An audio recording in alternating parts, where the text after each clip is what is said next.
Hi, welcome to SFG Cards and Craft. Today I'd like to show you how I did this little card. It's a cute little card from the stamp set of Whimsy's Baby Animals. Here I'm just showing the panel. I actually did the stamping the day before, so I didn't have to bore you with the stamping.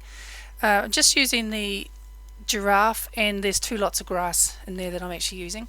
The balloon comes from the Whimsy Sketched Elephant stamp set.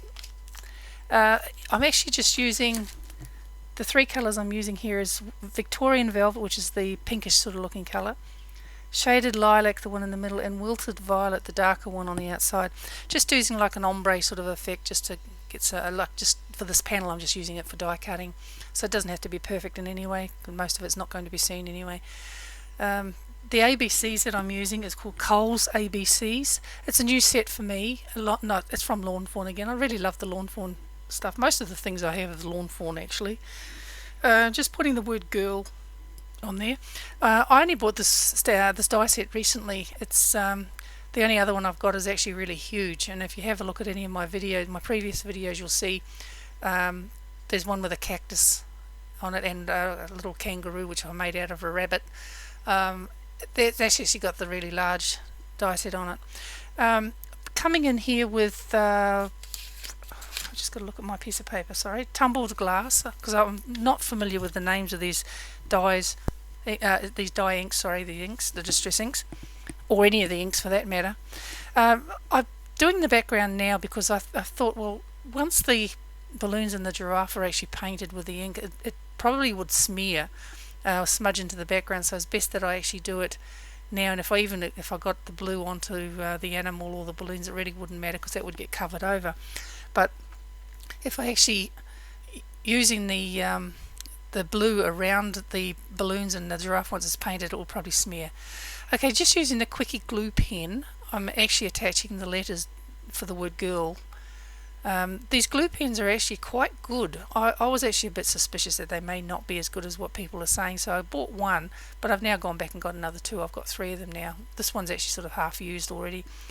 It's just really good because you get such a very fine sort of, well, it is like a pen. I mean, you just get a very fine track of the glue. So if it's anywhere that you want just a fine amount of glue, this is the perfect thing for it. I'm just holding the block on those because the letters when they cut are like concaved underneath, so obviously you have to push them down hard, and it takes a few seconds for the glue to actually stick, but once it's stuck you cannot get that back off. It's stuck permanently without tearing the paper underneath or tearing what you've glued down. Okay, I'm coming in now with water first obviously, and then doing some Victorian Velvet on this first balloon. You'll notice that I've only got three colours there, but I've got four balloons.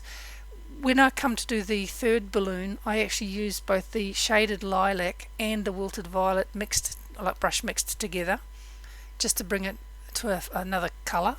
And then the fourth balloon is just done purely with the Wilted Violet. Just doing I think I had to do two coats on the Victorian Velvet because it's a fairly light sort of a colour.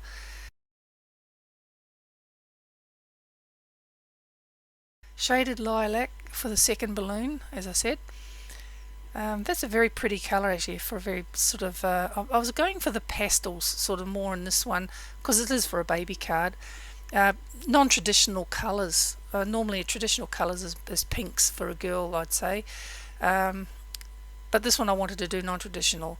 At the end you'll see I have actually done the same card in pink, but I just wanted for this video I thought I'll just show something a little different since I've already got one done in pink. I don't know anyone at the moment that's going to be having babies. I mean, my kids, even though I've got a son that's over 33 I think 32 this year he will be, and my other son is turning 18 this year. At the moment none of them are actually having kids. Okay, here I'm just using the Copic multi-liner just to tie the ends of the balloon strings down to the word and putting little like bows on the end. Doing a little bit of shading with the same colours onto the balloons. I think on the third balloon I think I actually use more the Wilted Violet, I think, just for the shading. I really can't remember now. I did all this videoing fairly early yesterday morning, so I've forgotten pretty much. My memory's not what it used to be. I'm getting too old, I'm afraid. Okay, actually still doing some shading.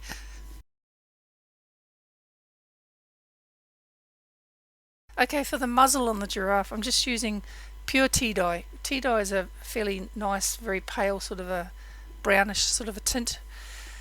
For the rest of the giraffe body, except the ears, of course, the inside of the ears, that is, I'm just using, there's two colours. I'm using tea dye and rusty hinge mixed.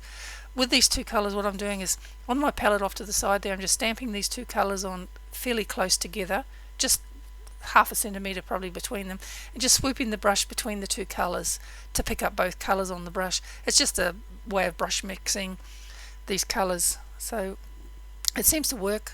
I've not really come up with a better way of doing it. This is the way I do it. If I ever mention brush mixing, then that's what I'm doing, is just swooping the brush between the two colours to pick up the both colours on the one brush. Doing the bottom section now, same thing, using the rusty hinge, tea dye and rusty hinge brush mix together.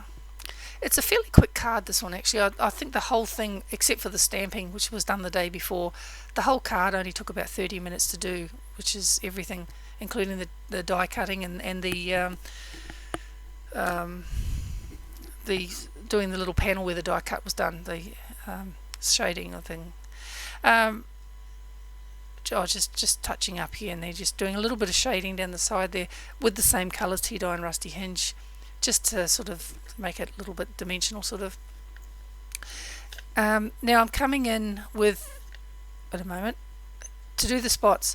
This is rusty hinge and vintage photo mixed together, brush mixed there again, just swooping the brush between the two colours. The little horns, just the tip of the horns, are actually done with the same colour, whereas the middle part of the horn is actually done with the lighter of the two, the tea dye and rusty hinge. I actually looked on YouTube, I googled the colour of giraffes. I was surprised as to how many different colours of giraffe there are. There's even some that are pure white. I suppose they're like an albino version, but the colours of them actually vary so much. I had no idea. I thought giraffes were giraffes. It's like oils is oils, but giraffes, they do come in many different colours. So I just basically picked the most common of the colours. Most of the photos had this colour of it, but a lot of them were actually whites and greys, or whites with grey spots, pure white pretty much with no spots almost. Here I'm doing the hooves in just vintage photo, just pure vintage photo. I might do two coats of that, I don't remember. You'll notice also there's no music in the background. I've been told by quite a few people actually, that my music is distracting over what I'm saying, so I do apologise for that. The inside of the ears is just done with worn lipstick, just a very pale pickup on the brush. This is mowed lawn. This is just for the grass below where the giraffe is sitting on, just to sort of basically anchor it to the ground. If I left the giraffe with no grass around it or under it, it would have just looked a bit odd that it was just floating. So I've just doing the water here at the moment, and apologise for it being off screen. As I said once in one of my other videos, when I'm actually doing these videos, I tend to forget at the time that I'm actually recording, and even though I've got marked on my mat there where I'm supposed to go to, I tend to sort of forget. My memory's not what it used to be, I'm afraid. So anyway, with the grass, you don't really want it to have it too even. I find with it having it more splotchy like it is shown there, it tends to give a bit of dimension to the grass, so it doesn't look too flat. So this is what I was aiming for with the grass, just to sort of make it splotchy. You'll notice yourself if you actually try doing that. At some point you'll notice if you put it too flat, it looks flat, it doesn't have any dimension to it. So try doing it splotchy, and you'll find that it has a bit more dimension to it. So as I said, I just apologise, but all the way through the grass is just done pretty much the same. And there's the panel finished in record time for me. This whole video is only around 10 minutes long. So if you enjoyed this, there's the two panels. There's the one with the pink and the one I've done today with the purples or lilacs. So if you enjoyed this, please subscribe. If you do like it, click like, and hopefully you'll be watching a few more videos from me soon. Thank you. Bye bye.